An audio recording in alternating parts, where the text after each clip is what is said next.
Hello. I am so super excited as always because you are on the Super Women Can podcast and we have an amazing guest today who is going to blow your mind. I'm not just saying this is the perfect person to really tap into your deeper psyche to really accelerate your success. And my friend, she's also my friend, Victoria Dioh, and it's by force, friend by force, by the way. And this is Victoria Dioh. And before I do an introduction, I want to remind you the Superwomen Can podcast is being set up to accelerate the success of women of color to get to their highest heights that they ever thought possible. I invite guests who are already successful in their arena, and they're here to give you hints and tips to truly take you to the next level. So without further ado, Victoria, please tell us the amazing introduction into who you are and what you do. Hi, Sam. Thanks for letting me on. It's great. We haven't seen each other so long. So we've been nattering in the background for quite a while. So hello, everybody. My name is Victoria Dioh. I help you to fall in love with your life again, very simply. And my key tool is intuition. And I help you to manifest the life that you desire. So loads of strategies in there.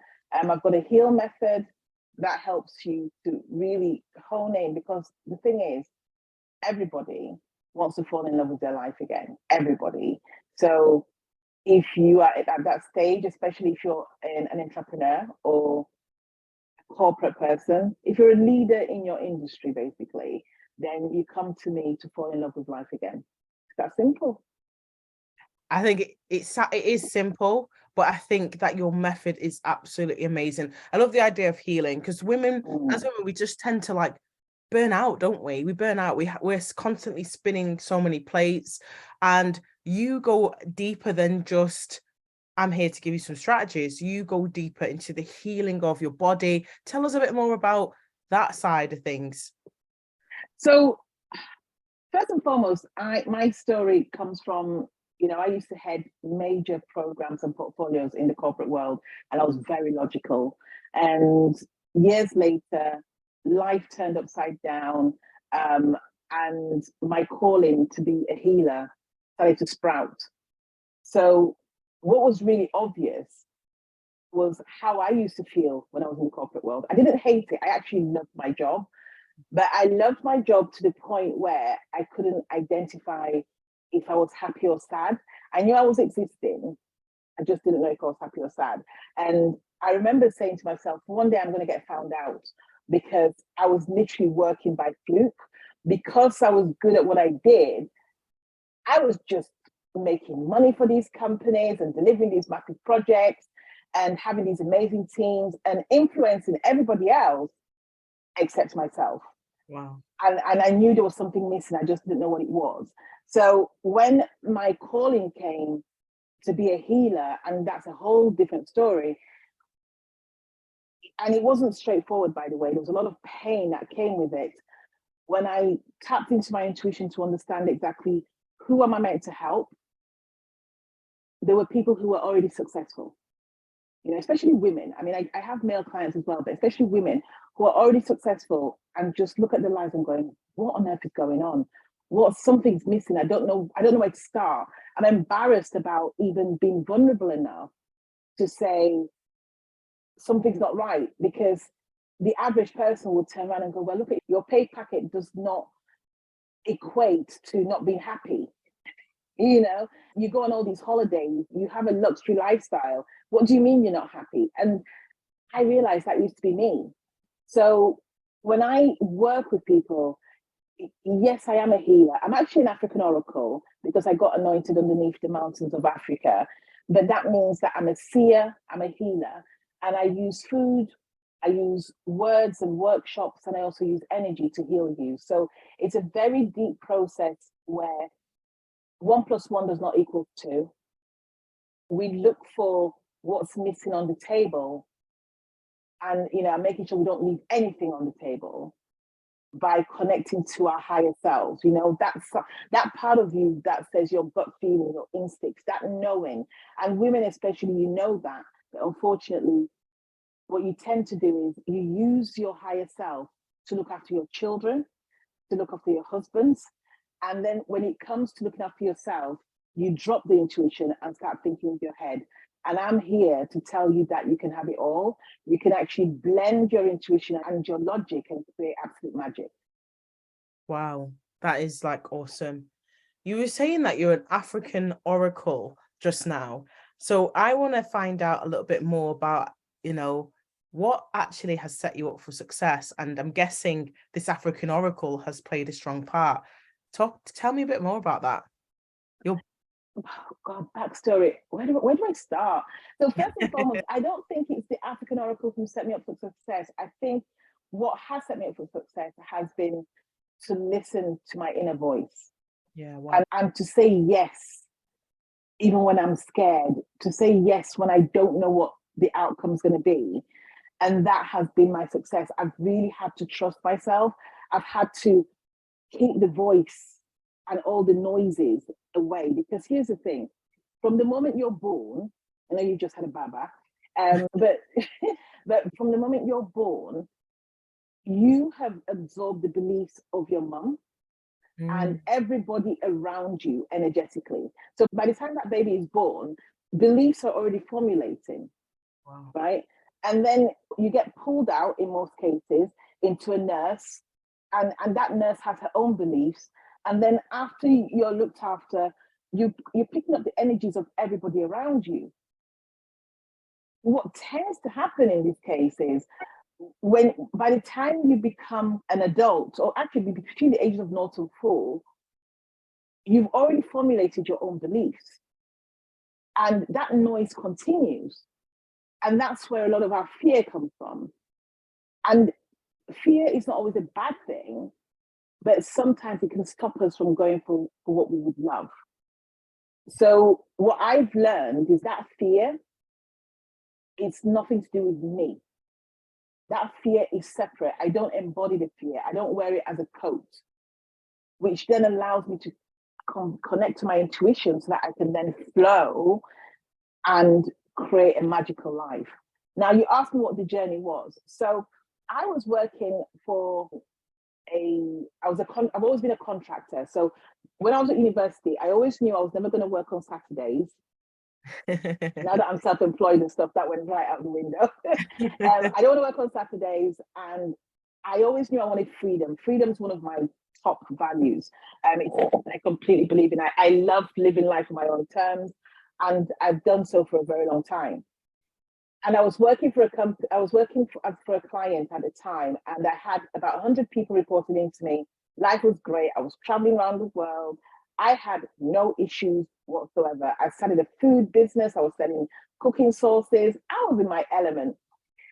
And then one day, the phone stopped ringing. My contract in that company ended as planned, and nobody ever called me again. And I can say this was in 2016. And even though sometimes I may get bitsy calls these days, I never received a full-fledged call for a contract since. Never. It was almost as if I got pulled out of my own life. There is a film called It's a Wonderful Life with James Stewart. It's a Christmas film. Watch it. It's a great film. And he was very unhappy with his life. And the angels and God showed him what life would be like if he wasn't born. That's what I felt like. It felt like I didn't exist. Wow. I was getting calls for jobs, or I was going for jobs. And the agent would say, oh yeah, this job's just turned up. And within 24 hours, the job would disappear. Wow.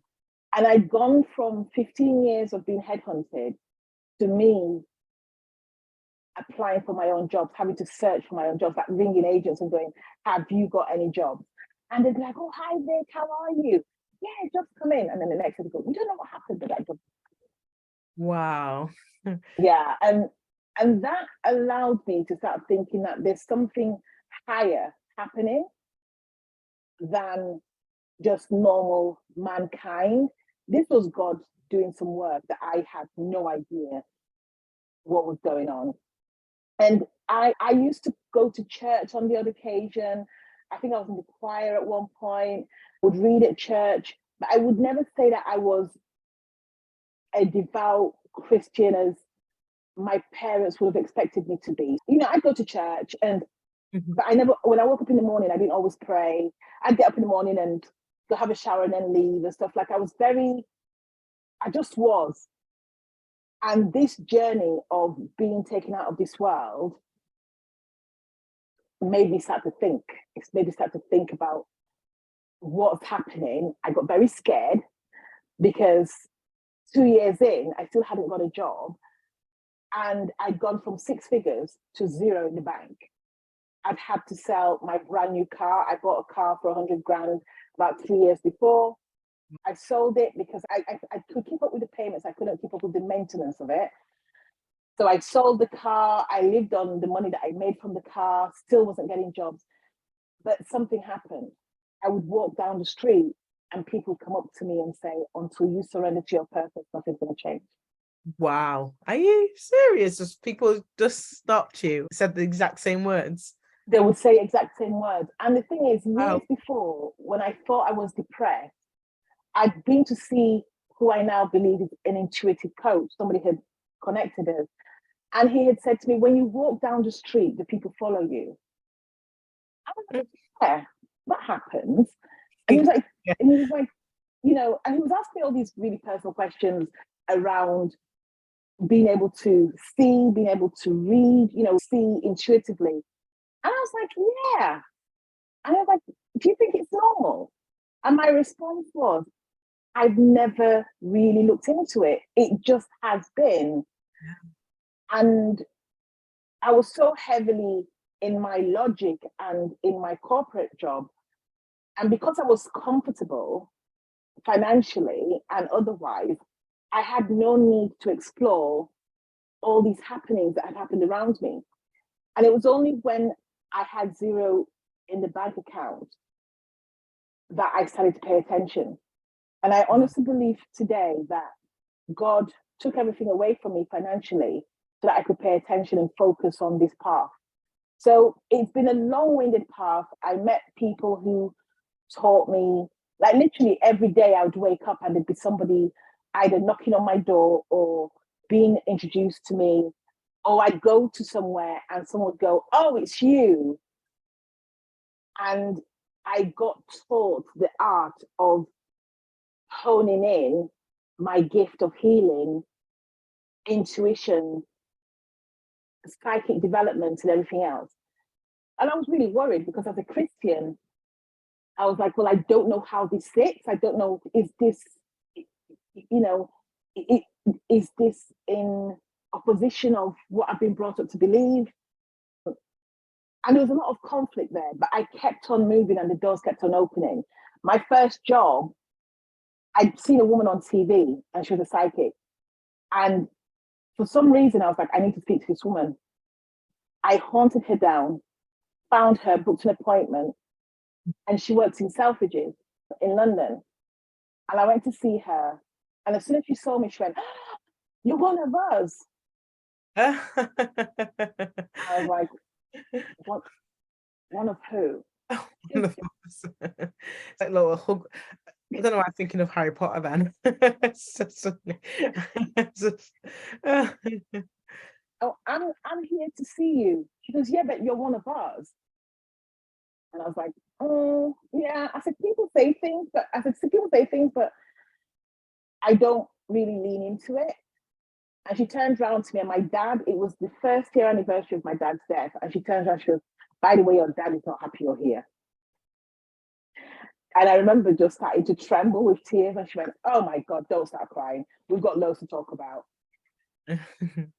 Within an hour, she'd offered me a job in Selfridges to be one of the psychics there. It's this, Selfridges. Yeah, it's in the basement and stuff. She's the only, I think she's the only psychic concession in a high-end store in Europe, I think.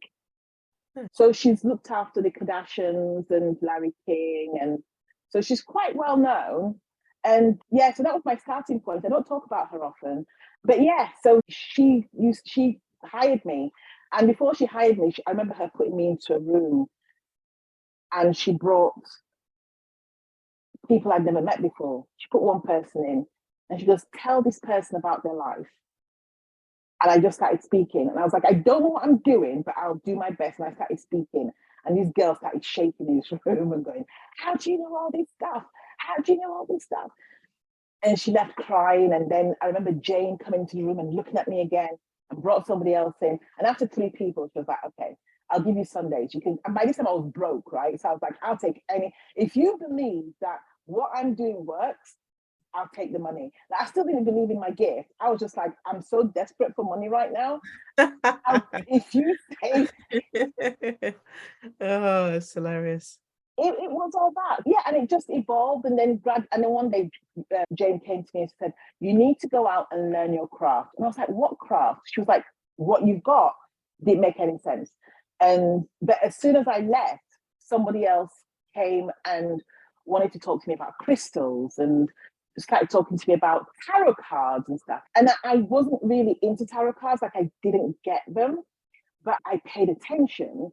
And what was so funny, I found out, was that 15 years before, I'd taken a job where I'd been asked to buy tarot cards in Manchester. I bought them and I was working for these 0800 numbers or whatever they're called, these 0801 numbers. Oh, yeah. And they taught us how to use the cards. This was when I was at uni. And I was the only person who could keep a customer on for 59 minutes. And I didn't know at the time that this was my calling, coming out and talking in its own way. And the cards are just guidelines and stuff. It was just a thing. It just got crazy and crazy. But the more I evolved, the more I said yes. I got given opportunities. I did Tony Robbins. That was like my first personal development experience. And his community have done a lot for me, because Tony's community, especially in the US, they're very much anything is possible. We can do anything at all. And in that environment, I met a couple who heard of my gift, or I told them about my gift, and that I didn't know what to do with it. But I believed there was a woman in Africa who would at least help me and understand my work. And my sister had told me about this woman. And for the first time, I knew I was going to get the support I needed, because I was healing people. People were coming to me for healing, and I was doing the healings. People were coming to me for intuitive guidance. I was giving that, but I wasn't working with anything. I was just this standalone individual who wanted to get back to her 6-figure job, didn't know what, I was literally lost.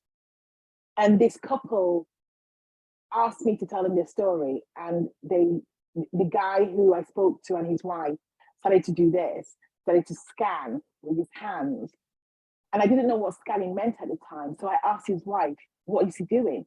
She goes, he's scanning. And he kept on scanning. Now I know he was trying to understand the energy levels of the story I told him, but also the energy levels of me needing to go to Africa. And he turned around to me and said, you need to go to Africa now. And I'm in the middle of Tenerife with this guy, and I'm going, I need to get back to the UK, and my budget does not allow for me to go anywhere else for a long time. And he kept on scanning, and he goes, you need to leave. And in the end, we ended up in an argument, and he turned around and said, give my wife your details, we're booking your flights. And I'd never met them before, and they booked me a flight to Africa. Wow. And yeah, and I went to Africa, met this woman, and I thought I was just going for a visit. And when I got there, after day 1, I'm following her around. I don't know what I'm doing. We're finishing each other's sentences. We don't speak the same language. My mom is a devout Christian. My mom traveled with us, which I was very surprised by. And at the time when I got there, my mom had been very ill. And it was the first time she'd ever allowed me to heal her, because the doctors could not do anything for her. I was like, Mom, you need to trust me. Let me do something. And I healed my mom to the point where she could travel with us on an 8-hour journey. And on the second day of being with this woman, I asked her, why am I here? And she looked at me as if I was really stupid. And she said, we've been waiting for you. You're the next African oracle. Wow. Yeah. So and I spent 50 hours in the jungle being prepared and being taught about herbs, being taught about just trusting my intuition. You know, my teacher, she doesn't read or write. She's somebody who looks after high dignitaries in Africa, and I'm her successor. Yeah, but I wasn't allowed to stay in Africa. I had to come back, and I was not happy about that. I cried a lot, and I came back, and within weeks, I got introduced to pranic healing, and that's where I found out that the woman and man who had bought my ticket, two of the 8 masters in the world of pranic healing. So they're very high up in intuitive work and everything else. So that's my journey. Long answer, but that's my journey. There's so much to unpick there. I don't even know where to even start. I know. I honestly don't even know where to start. So you've gone to... It's going to be a 30-minute interview. No, it's just so exciting. And so I want to make it clear, because I'm a Christian. Yes. Myself, I'm a Christian, and there is that, I can see there is that must have been quite a battle personally, because I know that there's some elements of that I probably wouldn't be comfortable with at all, but you just went with it. So when you went to Africa and you became an oracle, and you're with your mom who's a devout Christian, and tell me how that translated in terms of, right, this is what I'm supposed to do and this is how I'm going to do it. So the bit that I missed out, maybe about 2 years before that, I really, nobody ever judged me, by the way. I'm very blessed. Nobody came to me, and I know a lot of my friends are Christian. Nobody came to me and going, oh, you know, what you're doing is you know, blasphemous or anything else. Not one person ever judged me. And I never understood why, but I was judging myself. Wow. So I was very hard on myself because I just didn't know. And my mom, God bless her, she was so patient. She never judged me. She just listened. Like, I was performing God's miracles all around me. And we didn't know whose miracles they were, but I was just making people's lives easier. And people were getting incredible results with their families, with their jobs and everything else. And we just didn't know. And my mom just kept on going, well, my mom kept on saying, well, we trust in God. We'll just leave it in God's hands. And I kept on doing all this phenomenal stuff. Wow. It came to the point where I went to see my vicar. So I was at service one morning, and we'd done 8 o'clock service. 8 o'clock service is better than 10 o'clock service, because 8 o'clock service is so much quieter. There's less people. And I was like, I'm going to speak to my vicar today. And I went to speak to my vicar, like, ready to fight. Now, I get on with my vicar really well. He's like a young guy. But I'm like, if he banishes me from this church, I'm going to have words. I'm ready. I'm ready to go into this church. And I go in, and I'm like, remember, today's the day you're going to talk to the vicar about what's been going on. And I sit down in church, and the pastor's reading, the pastor, the vicar, he's reading this passage. And I don't remember the passage, but it says, if you have a gift, you need to tell the world. You can't hide this gift. And I'm looking around going, who the hell's following me into church? Like, what's going on? And he's reading this message, and it's speaking to me. So I freak out. So at the end of the service, I'm thinking, I'm going to cry. And I get very embarrassed when I cry. So I'm like, oh, I can't cry in public. As the vicar was shaking everybody else's hands, he normally gives me a hug. So he gives me a hug. Oh, Vicky. He calls me Vicky. He goes, hi, Vicky. He goes, how are you? I said, yeah. I said, I need to talk to you. I'll come and speak to you during the week. And he was like, no, let's do it now, pal. So we sit down, and I just said to him, I have visions and I heal people. What's your take on that? And he goes, oh, Vicky, that's amazing. What brilliant news. Huh? He goes, you know, you're not the first. He goes, it's all in the Bible. He goes, it's human beings who try and separate it. He goes, this is wonderful news. He goes, as long as you're doing it for good, he goes, this is fantastic. He goes, how do you feel? And by this time, I'm thinking, I'm going to cry. I'm like, good. And I'm thinking, I was meant to be fighting with you. I was ready to have a go with you, and this is not going as planned. And he was so grateful and so happy for me. And I walked out of the church a bit deflated because I was like, okay, I've got... You're ready for the battle of your life. I was ready for the battle of my life. And so he has been a huge supporter. And he'll say to me sometimes, oh, I keep watching you. I always keep an eye on what you're doing. So by the time I went to Cameroon, that had already been resolved. And I told my mom about this story and stuff and everything else. And again, my mom was like, do you know what? We'll just see what happens. Then when I healed, my mom was in shock. And then my mom's doctor, who's also a devout Christian, heard about my gift after I'd been made an oracle. And he invited me to do some work on him. And we were on the floor as I was working on him, and my mom was sat there. And all you could hear, typical African woman, was like, oh, Lord Jesus. Lord, that's all my mom kept on saying. And this doctor, well-renowned doctor in Cameroon, was so receptive of the healing that I did for him. When I finished, he referred 2 of his patients to me. Wow. Yeah, he's like, you need to go. Yeah, you need to go and look after my patients because I've tried X, Y, and Z. I know there's something else that needs to be done, and you're the answer. So I became his consultant, and when I was in Africa, yeah. So it never became a thing. And actually now I have more Christian clients who come to me, and initially they're like, oh, I'm not so sure. And then they realize what I can do for them. One of the biggest ones was somebody I've known in childhood, lost touch with her. She'd seen on social media that I was doing something, didn't know quite what, and reached out. And you could tell she was very embarrassed. She was like, look, there's something wrong with my son, but I can't verbalize it. So I said, okay. And she said, but I think we need to come and work with you. I was like, fine. So I gave her my prices. And she went, we've got a vicar coming as well. And this vicar's going to do some work with this guy. Bearing in mind, this guy was abroad and his family are based in the UK. So I was like, you know what? If you need to bring in a vicar, do the work, please. 2 months later, she calls me crying. She goes, you need to help me. And her son had,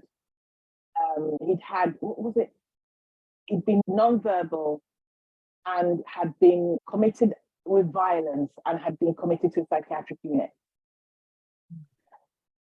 And there was no way to get to him. He was in a completely different country. I said, I don't know what to do. And all I said was, send me a picture. She said, what are you going to do with a picture? All I can say is this, within the first session, without him being next to me, he uttered a word. The second session, which was after 2 days, he uttered a sentence.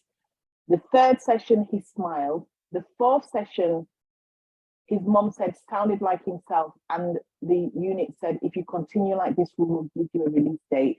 Fifth session, he had a release date. Sixth session, he was on the video like this talking to me. Wow. So there's no denying that you have a gift, is there? I want to know how you use that now for your business and what you do. What has God for this point? Because I can see that you still have God in you. You're still a Christian. You still follow. You've had blessing from your vicars and all the rest of it. So tell me, tell me what you do now. Tell me how you change women's life, especially women of color, and tell me how you shape that. I'm pretty sure that you do a lot. So I just want to add on to that the one thing that this has taught me is now I never wake up without praying. I never wake up without saying thank you. This gift has brought me closer to God, because I know now that there is no other explanation other than my faith in God and how he works through me. That's for sure. That's one thing I will say.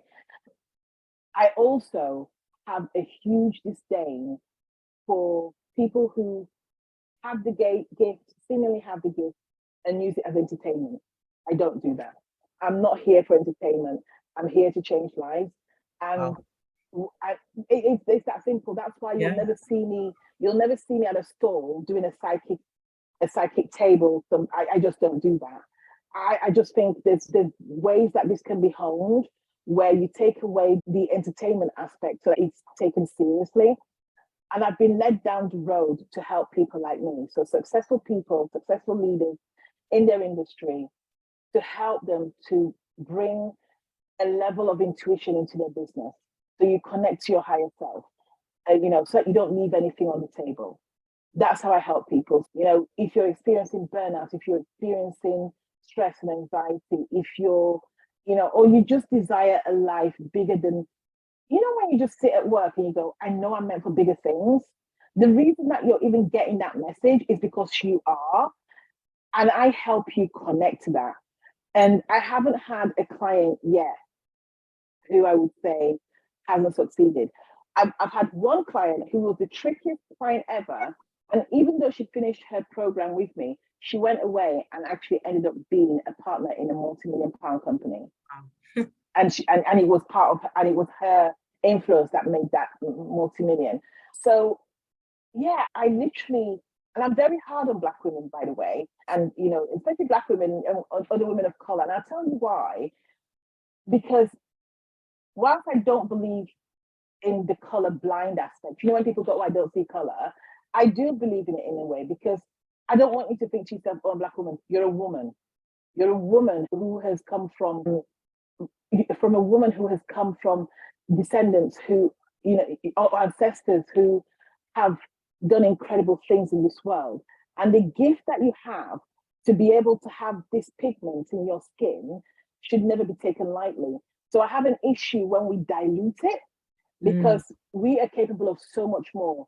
And that's why I believe that we should be coming together as opposed to moving aside. I can actually count on one hand how many Black women support my business. And that's a huge shame. And, and maybe somebody would say that about myself as well. But I always look for people, and it's not because you're Black, that I think, look at somebody and think, do you know what? Are they doing a good job? And if they are, edify them and support them, because nobody else is going to come and save us. Nobody else is going to come and save us. Nobody knows what it's like to be this color. No, and whilst I've not suffered racism like most, what I will say is, especially the older I get, I realize that it's not black or white.